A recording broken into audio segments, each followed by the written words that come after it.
ایمان کو مضبوط کرنا 71۔ میں نے کچھ عرصہ پہلے ایک خبر پڑھی تھی جس پر مختصرہ گفتگو کرنا چاہتا تھا۔ اس نے ایک مشہور شخصیت کی زندگی کی اطلاع دی جس کا انتقال ہو گیا تھا۔ اس میں ان کی میراث اور ان کی زندگی میں حاصل کی گئی مختلف چیزوں کا ذکر کیا گیا ہے۔ اگرچہ انہوں نے بہت ساری دنیاوی کامیابیاں حاصل کی، ان کی زندگی میں اب بھی ایسی چیزیں تھیں جو ان کی کامیاب میراث کو داغدار کرتی تھیں، جیسے کہ جرائم اور الزامات۔ تاریخ کے اوراق پلٹیں تو بہت سے ایسے لوگ نظر آئیں گے جنہوں نے بڑی دنیاوی کامیابیاں حاصل کیں اور بعض صورتوں میں ابھی تک بنی نوع انسان کو فائدہ پہنچایا۔ وہ کم از کم ایک ایسی چیز بھی دیکھیں گے جو ان کے کارناموں کو داغدار کرتی ہے۔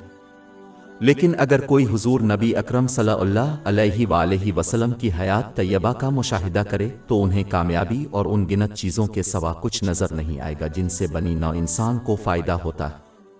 حالانکہ ایسے لوگ بھی ہیں جو حضور نبی اکرم صلی اللہ علیہ وآلہ وسلم پر جھوٹی تنقید کرتے ہیں، لیکن آپ کی انتہائی درست اور مفصل سیرت سے یہ بات بالکل واضح ہے، جس کی معتبر مسلم اور غیر مسلم مورخین نے تصدیق کی ہے کہ یہ تنقید ہے، جھوٹ کے سوا کچھ نہیں۔ اس لیے مسلمانوں کو چاہیے کہ وہ تمام رول ماڈلز کو ایک طرف رکھیں اور اس کے بجائے حضرت محمد صلی اللہ علیہ وسلم کے بے عیب سیرت کا مطالعہ کریں اور اسے اپنائیں، کیونکہ دنیاوی دونوں میں حقیقی کامیابی اور ذہنی سکون حاصل کرنے کا یہی واحد راستہ ہے۔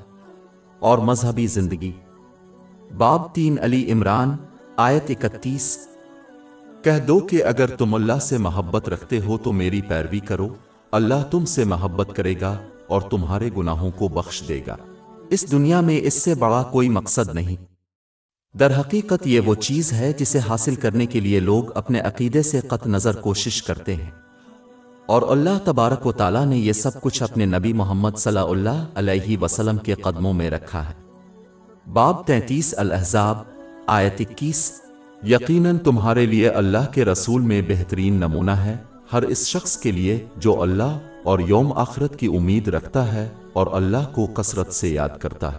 یہ سادہ سی بات ہے کہ اگر کوئی شخص دنیاوی اور دینی کامیابی چاہتا ہے تو اسے چاہیے کہ وہ حضرت محمد صلی اللہ علیہ وسلم کے نقش قدم پر چلے، لیکن اگر وہ اس کے سوا کوئی اور راستہ اختیار کریں گے تو جو بھی داغدار کامیابی حاصل کریں گے وہ آخرکار ان کے لیے بوجھ بن جائے گی اور یہ ایک عظیم دن پر ندامت اور عذاب کا باعث بنے گی۔ باب 20 طٰہٰ آیت 124۔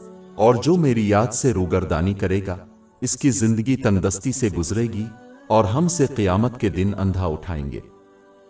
ہماری ویب سائٹ www.sheikhpod.com پر 400 سے زیادہ مفت e books, audio books, infographics, podcast اور بلاگ دستیاب ہے۔